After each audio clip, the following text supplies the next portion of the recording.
Hi friends, ಇದು ಮಸ್ತ್ ಮಗ ಚಾನೆಲ್ನ ಇಂಟರ್ನ್ಯಾಷನಲ್ ಬುಲೆಟಿನ್ ಸುತ್ತು ಜಗತ್ತು. ಸ್ನೇಹಿತರೆ, ಒಂದೇ ಬಾರಿಗೆ 1000 ಬ್ರಹ್ಮೋಸ್ ಮಿಸೈಲ್ ಅಪ್ಪಳಿಸಿದರೆ ಹೇಗಿರುತ್ತೆ?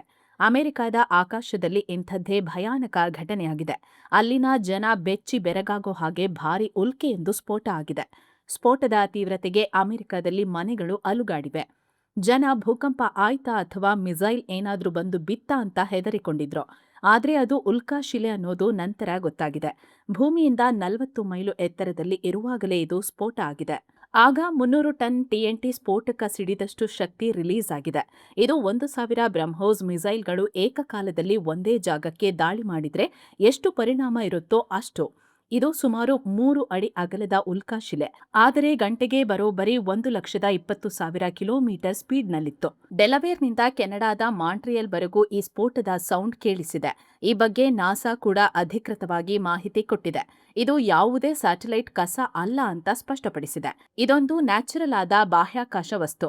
ಭೂಮಿಯ ವಾತಾವರಣಕ್ಕೆ ಎಂಟ್ರಿ ಕೊಟ್ಟ ಕೂಡಲೇ ಇದು ಸ್ಫೋಟ ಆಗಿದೆ ಅಂತ ನಾಸಾ ತಿಳಿಸಿದೆ. ಹಗಲಿನಲ್ಲೇ ಆಕಾಶದಲ್ಲಿ ದೊಡ್ಡ ಫೈರ್ ಬಾಲ್ ತರಹ ಇದು ಕಂಡಿದೆ. ನೆಲಕ್ಕೆ ಅಪ್ಪಳಿಸೋ ಮುನ್ನವೇ ಇದು ಸಂಪೂರ್ಣ ಸುಟ್ಟು ಕರಗಿದೆ.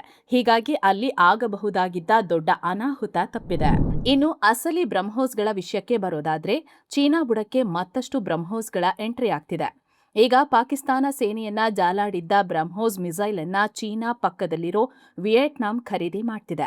ಸಿಂಗಾಪುರದಲ್ಲಿ ನಡೀತಿರೋ ಶಾಂಗ್ರಿ ಲಾ ಡೈಲಾಗ್ ಇವೆಂಟ್ನಲ್ಲಿ ಭಾರತದ ಡಿಫೆನ್ಸ್ ಸೆಕ್ರೆಟರಿ ರಾಜೇಶ್ ಕುಮಾರ್ ಸಿಂಗ್ ಈ ವಿಚಾರವನ್ನ ಬಹಿರಂಗಪಡಿಸಿದ್ದಾರೆ. ಭಾರತ ಮತ್ತು ವಿಯೆಟ್ನಾಂ ಬ್ರಹ್ಮೋಸ್ ಸೂಪರ್ಸಾನಿಕ್ ಮಿಸೈಲ್ ಡೀಲ್ಗೆ ಸಹಿ ಹಾಕಿವೆ ಅಂದಿದ್ದಾರೆ. ಆದ್ರೆ ಯಾವಾಗ ಡೀಲ್ ಆಯ್ತು, ಅದರ ವ್ಯಾಲ್ಯೂ ಎಷ್ಟು ಅನ್ನೋದನ್ನ ರಾಜೇಶ್ ಕುಮಾರ್ ಸಿಂಗ್ ರಿವೀಲ್ ಮಾಡಿಲ್ಲ. ಮಾಹಿತಿ ಪ್ರಕಾರ ವಿಯೆಟ್ನಾಂ ಜೊತೆಗಿನ ಈ ಮಿಸೈಲ್ ಒಪ್ಪಂದ ಕಳೆದ ಆರ್ಥಿಕ ವರ್ಷದಲ್ಲೇ ಸೈಲೆಂಟ್ ಆಗಿ ನಡೆದಿತ್ತು. ಆದರೆ ಭದ್ರತಾ ಕಾರಣಗಳಿಗಾಗಿ ಈ ಡೀಲ್ ಬಗ್ಗೆ ಇದುವರೆಗೂ ಎಲ್ಲಿಯೂ ಪಬ್ಲಿಕ್ ಆಗಿ ರಿವೀಲ್ ಮಾಡಿರಲಿಲ್ಲ. ಇನ್ನು ತನ್ನ ಕರಾವಳಿ ಭದ್ರತೆಯನ್ನ ಮತ್ತಷ್ಟು ಸ್ಟ್ರಾಂಗ್ ಮಾಡ್ಕೊಳ್ಳೋಕೆ ವಿಯೆಟ್ನಾಂ ಈ ಮಿಸೈಲ್ ತಗೋತಿದೆ. ಹಾಗೆ ಇಂಡೋನೇಷ್ಯಾ ಜೊತೆಗೂ BrahMos missile deal final stage ನಲ್ಲಿದೆ ಅಂತ ರಾಜೇಶ್ ಸಿಂಗ್ ಹೇಳಿದ್ದಾರೆ. ಈ ಮೂಲಕ ಫಿಲಿಪೈನ್ಸ್ ಬಳಿಕ ಇಂಡೋನೇಷ್ಯಾ, ವಿಯೆಟ್ನಾಂಗಳು ಕೂಡ ಭಾರತದ ಬ್ರಹ್ಮಾಸ್ತ್ರವನ್ನ ಖರೀದಿ ಮಾಡ್ತಿವೆ. ಇನ್ನು ಮಲೇಷ್ಯಾ ಕೂಡ ತನ್ನ ಸುಖೋಯ್ ವಿಮಾನಗಳಿಗೆ ಬ್ರಹ್ಮೋಸ್ ಮಿಸೈಲ್ ಅಳವಡಿಸೋ ಬಗ್ಗೆ ಚಿಂತನೆ ನಡೆಸುತ್ತಿದೆ. ಅರ್ಮೇನಿಯಾ ಹಾಗೂ ಬ್ರೆಜಿಲ್ ಕೂಡ ಆರಂಭಿಕ ಹಂತದ ಮಾತುಕತೆ ನಡೆಸುತ್ತಿವೆ. ಭಾರತಕ್ಕೆ ಹೊಸ ಸೇನಾ ಮುಖ್ಯಸ್ಥರು ಬಂದಿದ್ದಾರೆ. ಹೊಸ ಸಿಡಿಎಸ್ ಆಗಿ ಜನರಲ್ NS ರಾಜ ಸುಬ್ರಹ್ಮಣ್ಯ ಅಧಿಕಾರ ವಹಿಸಿಕೊಂಡಿದ್ದಾರೆ. ನಿವೃತ್ತರಾದ ಜನರಲ್ ಅನಿಲ್ ಚೌಹಾಣ್ ಜಾಗಕ್ಕೆ ಇವರು ಬಂದಿದ್ದಾರೆ. ಸದ್ಯ 3 ಪಡೆಗಳನ್ನ ಒಟ್ಟಿಗೆ ತರೋ ಇಂಟಿಗ್ರೇಟೆಡ್ ಥಿಯೇಟರ್ ಕಮಾಂಡ್ಸ್ ಪ್ರಕ್ರಿಯೆ ನಡೀತಿರೋದ್ರಿಂದ ಇವರ ನೇಮಕಾತಿ ತುಂಬಾನೇ ಇಂಪಾರ್ಟೆಂಟ್. ಅಧಿಕಾರ ವಹಿಸಿಕೊಂಡ ತಕ್ಷಣ ಮಾತನಾಡಿದ ಸುಬ್ರಹ್ಮಣ್ಯ ಅವರು, ಸೇನೆಯನ್ನ ಇನ್ನಷ್ಟು ಸ್ಟ್ರಾಂಗ್ ಮಾಡೋದು, 3 ಪಡೆಗಳ ನಡುವೆ ಕೋಆರ್ಡಿನೇಷನ್ ತರೋದು ನಮ್ಮ ಮೊದಲ ಕೆಲಸ ಅಂದಿದ್ದಾರೆ. ಹಾಗೆ ಸ್ವದೇಶಿ ಶಸ್ತ್ರಾಸ್ತ್ರಗಳ ಡೆವಲಪ್ಮೆಂಟ್ ಹಾಗೂ ಸೇರ್ಪಡೆಯನ್ನ ಫಾಸ್ಟ್ ಮಾಡೋಕ್ಕೂ ಆದ್ಯತೆ ನೀಡ್ತೀವಿ ಅಂದಿದ್ದಾರೆ. ಅಂದಹಾಗೆ ಜನರಲ್ ಬಿಪಿನ್ ರಾವತ್ ಹಾಗೂ ಅನಿಲ್ ಚೌಹಾಣ್ ಬಳಿಕ ಸಿಡಿಎಸ್ ಆಗ್ತಿರೋ 3ನೇ ಆರ್ಮಿ ಆಫೀಸರ್ ಇವರಾಗಿದ್ದಾರೆ. 1985ರ ಡಿಸೆಂಬರ್ 14ರಂದು ಗರ್ವಾಲ್ ರೈಫಲ್ಸ್ನ 8ನೇ ಬೆಟಾಲಿಯನ್ಗೆ ಸೇರಿದ್ದರು. ಇನ್ನೊಂದು ವಿಚಾರ ಅಂದ್ರೆ, ಸದ್ಯದ army chief general Upendra Dwivedi ಹಾಗೂ ಏರ್ಫೋರ್ಸ್ ಚೀಫ್ AP ಸಿಂಗ್ ಅವರಿಗಿಂತ ಸುಬ್ರಹ್ಮಣ್ಯ ಅವರು 1 ವರ್ಷ ಜೂನಿಯರ್. ಈ ಇಬ್ಬರು ಚೀಫ್ಗಳು ಇದೇ ಜೂನ್ ಮತ್ತು ಅಕ್ಟೋಬರ್ನಲ್ಲಿ ರಿಟೈರ್ ಆಗ್ತಿದ್ದಾರೆ. ಇತ್ತ ಭಾರತೀಯ ನೌಕಾಪಡೆಗೂ ಹೊಸ ಮುಖ್ಯಸ್ಥರು ಬಂದಿದ್ದಾರೆ. ಅಡ್ಮಿರಲ್ ಕೃಷ್ಣ ಸ್ವಾಮಿನಾಥನ್ ಭಾನುವಾರ ನೇವಿಯ ಹೊಸ ಚೀಫ್ ಆಗಿ ಅಧಿಕಾರ ವಹಿಸಿಕೊಂಡಿದ್ದಾರೆ. ಇದುವರೆಗೂ ನೇವಿ ಮುಖ್ಯಸ್ಥರಾಗಿದ್ದ ಅಡ್ಮಿರಲ್ ದಿನೇಶ್ ಕುಮಾರ್ ತ್ರಿಪಾಠಿ ಈಗ ನಿವೃತ್ತಿಯಾಗಿದ್ದಾರೆ. ನೂತನ ನೇವಿ ಚೀಫ್ ಆಗೋ ಮುನ್ನ ಇವರು ವೆಸ್ಟರ್ನ್ ನೇವಲ್ ಕಮಾಂಡ್ನ flag officer commanding in chief ಆಗಿ ಕೆಲಸ ಮಾಡ್ತಿದ್ರು. ಕಳೆದ 26 ವರ್ಷಗಳಲ್ಲೇ ಮೊದಲ ಬಾರಿಗೆ ಇಸ್ರೇಲ್ ಸೇನೆ ಲೆಬನಾನ್ ಒಳಗೆ ನುಗ್ಗಿ ದೊಡ್ಡ ದಾಳಿ ಮಾಡಿದೆ. ದಕ್ಷಿಣ ಲೆಬನಾನ್ನ ನಬತಿ ಸಿಟಿ ಬಳಿ ಇರೋ ಐತಿಹಾಸಿಕ ಬ್ಯೂಫೋರ್ಟ್ ಕೋಟೆಯನ್ನ ಇಸ್ರೇಲ್ ವಶಕ್ಕೆ ಪಡೆದಿದೆ. ಇದಕ್ಕಾಗಿ ಹಿಜ್ಬುಲ್ಲಾ ಜೊತೆ ಭಾರೀ ಕಾಳಗನೆ ನಡೆದಿದೆ. ಮಾರ್ಚ್ನಲ್ಲಿ ಯುದ್ಧ ಶುರುವಾದ ಮೇಲೆ ಇಸ್ರೇಲ್ಗೆ ಸಿಕ್ಕಿರೋ ಅತಿ ದೊಡ್ಡ ಗೆಲುವು ಇದು. ವಿಶೇಷ ಅಂದ್ರೆ, ಏಪ್ರಿಲ್ 17ರಿಂದಲೇ ಸೀಸ್ ಫೈರ್ ಇದ್ದರೂ ಇಸ್ರೇಲ್ ಈ ಆಪರೇಷನ್ ಮಾಡಿದೆ. ಸೈನಿಕರು ಕೋಟೆ ಹೊರಗೆ ಇರೋ ಫೋಟೋನ ಇಸ್ರೇಲ್ ಸೇನಾ ವಕ್ತಾರ ಅವಿಚಾಯ್ ಆದ್ರಾಯ್ Xನಲ್ಲಿ ಹಾಕಿದ್ದಾರೆ. ಲಿಟಾನಿ ನದಿ ದಾಟಿ ಬಂದಿರೋ ಇಸ್ರೇಲ್ ಪಡೆ ಈಗ ನಬತಿ ಸಿಟಿಯಿಂದ ಬರೀ 5 ಕಿಲೋಮೀಟರ್ ದೂರದಲ್ಲಿದೆ. ಇನ್ನೊಂದ್ ಕಡೆ ಗಾಜಾ ಪಟ್ಟಿಯ 70% ಜಾಗವನ್ನ ವಶಕ್ಕೆ ಪಡೆಯೋಕೆ ಇಸ್ರೇಲ್ ಪ್ರಧಾನಿ ನೆತನ್ಯಾಹು ಆರ್ಡರ್ ಮಾಡಿದ್ದಾರೆ. ಇದನ್ನ ಹಮಾಸ್ ತೀವ್ರವಾಗಿ ವಿರೋಧಿಸಿದೆ. ಜನ ಹಸಿವಿನಿಂದ ಸಾಯ್ತಿದ್ರು, ಇಸ್ರೇಲ್ ಈ ರೀತಿ ಮಾಡ್ತಿರೋದು ಅಪಾಯಕಾರಿ. ಇದು 2025ರ ಅಕ್ಟೋಬರ್ನ ಸೀಸ್ ಫೈರ್ ಒಪ್ಪಂದದ ಉಲ್ಲಂಘನೆ ಅಂತ ಹಮಾಸ್ ವಾರ್ನಿಂಗ್ ಕೊಟ್ಟಿದೆ. ಇತ್ತ ಈಜಿಪ್ಟ್ ಕೂಡ ಇಸ್ರೇಲ್ಗೆ ಎಚ್ಚರಿಕೆ ಕೊಟ್ಟಿದೆ. ಗಾಜಾದಲ್ಲಿ ಈ ರೀತಿ ವಶಪಡಿಸಿಕೊಳ್ಳುವುದನ್ನ ಜಾಸ್ತಿ ಮಾಡ್ತಿರೋದು ಅಪಾಯಕಾರಿ.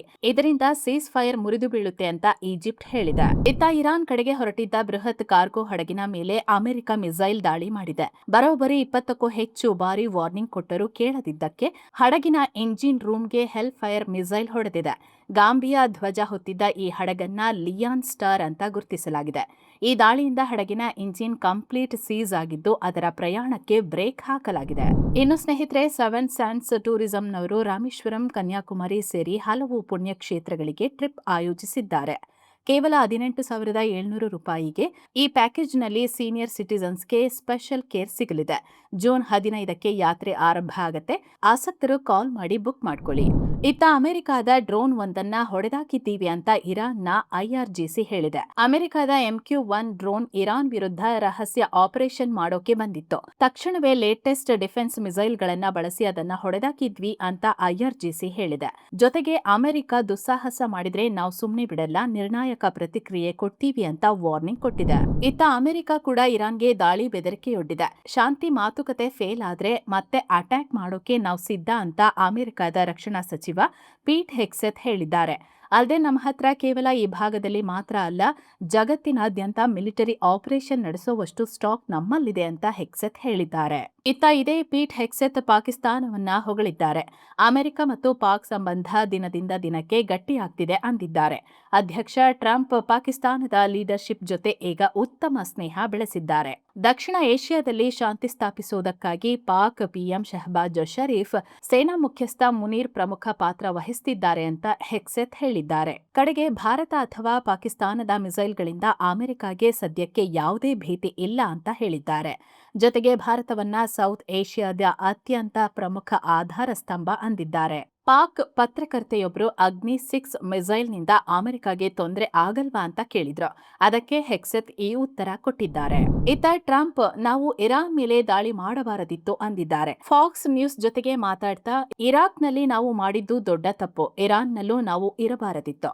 ಆದ್ರೆ ಇರಾನ್ನವರಿಗೆ ಅಣ್ವಸ್ತ್ರ ಮಾಡೋ ಕೆಪಾಸಿಟಿ ಇತ್ತು. 9 ತಿಂಗಳ ಹಿಂದೆ ನಾವು B-2 ಬಾಂಬರ್ ಮೂಲಕ ದಾಳಿ ಮಾಡದಿದ್ರೆ ಇವತ್ತು ಇರಾನ್ ಕೈಯಲ್ಲಿ ಅಣ್ವಸ್ತ್ರ ಇರ್ತಿತ್ತು ಅಂತ ಟ್ರಂಪ್ ಹೇಳಿದ್ದಾರೆ. ಜೊತೆಗೆ ಇರಾನ್ ನಾಯಕರನ್ನ ನಾವು ಮುಗಿಸಿದ್ದೀವಿ, ಆದ್ರೆ ಇರಾನ್ ಮಿಲಿಟರಿ ಸ್ವಲ್ಪ ಸಾಫ್ಟ್ ಆಗಿದೆ ಅಂತ ನಮಗೆ ಅನ್ನಿಸ್ತು. ಹೀಗಾಗಿ ಅವರ ಮಿಲಿಟರಿಯನ್ನ ನಾವು ಟಾರ್ಗೆಟ್ ಮಾಡಿಲ್ಲ ಅಂತ ಟ್ರಂಪ್ ಹೇಳಿದ್ದಾರೆ. ಈ ಮೂಲಕ ತಮ್ಮ ಮಾತನ್ನ ತಾವೇ ಅಲ್ಲಗಳೆದಿದ್ದಾರೆ.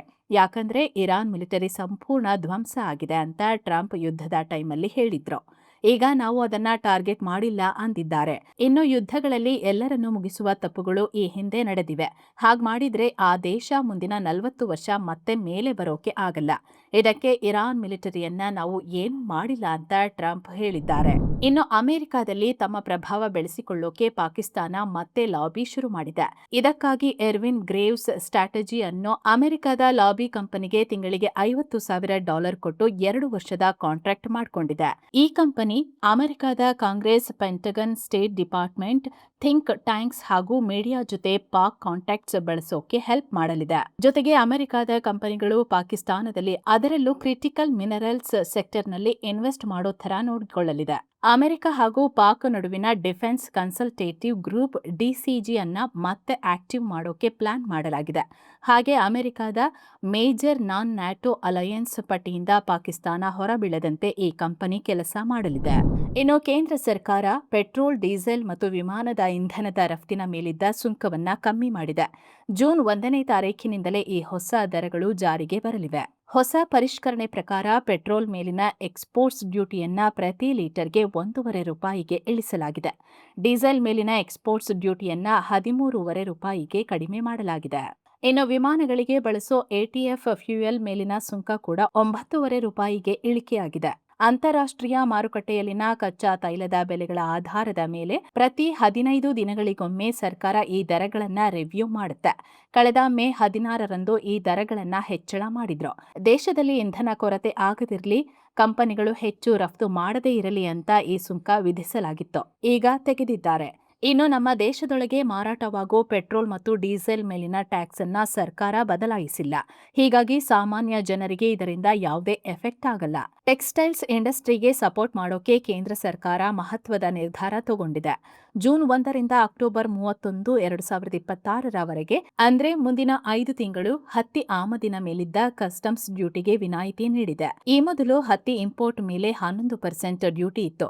ಈಗ ಈ ಸುಂಕವನ್ನ ತೆಗೆದು ಹಾಕಿರೋದ್ರಿಂದ ನಮ್ಮ ಟೆಕ್ಸ್ಟೈಲ್ಸ್ ಕಂಪನಿಗಳಿಗೆ ಕಡಿಮೆ ರೇಟ್ನಲ್ಲಿ ಹತ್ತಿ ಸಿಗಲಿದೆ. ಜೊತೆಗೆ ವಸ್ತುಗಳ ಉತ್ಪಾದನಾ ವೆಚ್ಚ ಕೂಡ ಕಮ್ಮಿ ಆಗುತ್ತೆ ಅಂತ ಸರ್ಕಾರದ ವಕ್ತಾರರು ಹೇಳಿದ್ದಾರೆ. ಅಂದಹಾಗೆ ತಮಿಳುನಾಡು ಸಿಎಂ ವಿಜಯ್ ಪ್ರಧಾನಿ ಮೋದಿಗೆ ಮೇ 14ರಂದು ಹತ್ತಿ ಮೇಲಿರೋ ಆಮದು ಸುಂಕವನ್ನ ತೆಗೆದುಹಾಕಿ ಅಂತ ಪತ್ರ ಬರೆದು ಒತ್ತಾಯ ಮಾಡಿದ್ರು. ಚಾಂಪಿಯನ್ಸ್ ಲೀಗ್ ಗೆದ್ದ ಖುಷಿಲಿ ಫ್ರಾನ್ಸ್ ರಾಜಧಾನಿ ಪ್ಯಾರಿಸ್ ಅಕ್ಷರಶಃ ಹೊತ್ತಿ ಉರಿದಿದೆ. ಫೈನಲ್ ಮ್ಯಾಚ್ನಲ್ಲಿ ಇಂಗ್ಲೆಂಡ್ನ ಆರ್ಸೆನಲ್ ವಿರುದ್ಧ ಫ್ರಾನ್ಸ್ ಪಿಎಸ್ಜಿ ಟೀಮ್ ಭರ್ಜರಿ ಜಯ ಸಾಧಿಸಿತ್ತು. ಆದರೆ ಈ ಗೆಲುವಿನ ಸಂಭ್ರಮಾಚರಣೆ ದೊಡ್ಡ ಗಲಭೆಯಾಗಿ ಬದಲಾಗಿದೆ. ಪ್ಯಾರಿಸ್ನ ರಸ್ತೆಗಳಲ್ಲಿ ಫುಟ್ಬಾಲ್ ಫ್ಯಾನ್ಸ್ ಮತ್ತು ಪೊಲೀಸರ ನಡುವೆ ಭಾರೀ ಫೈಟ್ ಆಗಿದೆ. ರೊಚ್ಚಿಗೆದ ಫ್ಯಾನ್ಸ್ ಪಟಾಕಿ ಸಿಡಿಸಿ ಬೈಕ್ಗಳಿಗೆ ಬೆಂಕಿ ಹಚ್ಚಿದ್ದಾರೆ. ಅಲ್ಲದೆ ಅಂಗಡಿಗಳ ಗ್ಲಾಸ್ ಒಡೆದು ಪೊಲೀಸ್ ಸ್ಟೇಷನ್ಗೆ ನುಗ್ಗೋ ಪ್ರಯತ್ನ ಪಟ್ಟಿದ್ದಾರೆ. ಪರಿಸ್ಥಿತಿ ಕಂಟ್ರೋಲ್ ಮಾಡೋಕೆ ಪೊಲೀಸರು ಟಿಯರ್ ಗ್ಯಾಸ್ ಬಳಸಿದ್ದಾರೆ. ಘಟನೆಗೆ ಸಂಬಂಧಿಸಿದಂತೆ ಫ್ರಾನ್ಸ್ ಪೊಲೀಸರು ರಾತ್ರೋರಾತ್ರಿ 400ಕ್ಕೂ ಹೆಚ್ಚು ಜನರನ್ನ ಅರೆಸ್ಟ್ ಮಾಡಿದ್ದಾರೆ. ಆಫ್ರಿಕನ್ ವಲಸಿಗರೇ ಈ ಗಲಾಟೆ ಮಾಡಿದ್ದಾರೆ ಅನ್ನೋ ಆರೋಪ ಕೂಡ ಕೇಳಿಬರ್ತಿದೆ. ಕಳೆದ ವರ್ಷ ಕೂಡ ಇದೇ ಥರ ಆಗಿತ್ತು. ಆಗ್ಲೂ ಕೂಡ ಇದೇ ಫ್ರಾನ್ಸ್ನ ಪಿಎಸ್ಜಿನೇ ಗೆದ್ದಿತ್ತು. ಸದ್ಯ ಭಾರತ ಭೇಟಿಯಲ್ಲಿರೋ ಮ್ಯಾನ್ಮಾರ್ ಅಧ್ಯಕ್ಷ ಯು ಮಿನ್ ಆಂಗ್ ಲೈಂಗ್ ವಿದೇಶಾಂಗ ಸಚಿವ ಎಸ್ ಜೈಶಂಕರ್ ಜೊತೆಗೆ ಸಭೆ ಮಾಡಿದ್ದಾರೆ. ಉಭಯ ದೇಶಗಳ ನಡುವಿನ ಟ್ರೇಡ್, ಕನೆಕ್ಟಿವಿಟಿ ಪ್ರಾಜೆಕ್ಟ್ಗಳು ಮತ್ತು ಬಾರ್ಡರ್ ಸೆಕ್ಯುರಿಟಿ ಬಗ್ಗೆ ಚರ್ಚಿಸಲಾಗಿದೆ. ಇದೇ ಸೋಮವಾರ ಪಿಎಂ ನರೇಂದ್ರ ಮೋದಿ ಜೊತೆ ಮ್ಯಾನ್ಮಾರ್ ಅಧ್ಯಕ್ಷರು ಮಾತುಕತೆ ನಡೆಸಲಿದ್ದಾರೆ. ಆ ಬಳಿಕ ಜೂನ್ 2ನೇ ತಾರೀಖು ಮುಂಬೈಗೆ ಭೇಟಿ ನೀಡಿ ದೇಶದ ಪ್ರಮುಖ ಉದ್ಯಮಿಗಳ ಜೊತೆ ಬಿಸಿನೆಸ್ ಫೋರಂನಲ್ಲಿ ಭಾಗಿಯಾಗ್ತಾರೆ. ಬ್ರಿಟನ್ ವಿದೇಶಾಂಗ ಸಚಿವೆ ವೇಟ್ವೆ ಕೂಪರ್ ಭಾರತಕ್ಕೆ ಬರ್ತಿದ್ದಾರೆ. ಹಾರ್ಮುಜ್ ಬಿಕ್ಕಟ್ಟು, ರಷ್ಯಾ ಉಕ್ರೇನ್ ಯುದ್ಧ ಹಾಗೂ ಇತ್ತೀಚಿನ ಬೆಳವಣಿಗೆಗಳ ಬಗ್ಗೆ ಚರ್ಚೆ ಮಾಡಲಿದ್ದಾರೆ. ಜೂನ್ 4ರಂದು ಕೂಪರ್ ಭಾರತಕ್ಕೆ ಆಗಮಿಸಿ ನಮ್ಮ ವಿದೇಶಾಂಗ ಸಚಿವ ಎಸ್ ಜೈಶಂಕರ್ ಅವರನ್ನ ಭೇಟಿಯಾಗ್ತಾರೆ. ಭಾರತ ಹಾಗೂ ಬ್ರಿಟನ್ ನಡುವೆ ಟ್ರೇಡ್ ಹೆಚ್ಚಿಸೋಕೆ ಕಳೆದ ವರ್ಷವೇ ಫ್ರೀ ಟ್ರೇಡ್ ಅಗ್ರಿಮೆಂಟ್ ಅಂದ್ರೆ FTA ಆಗಿತ್ತು.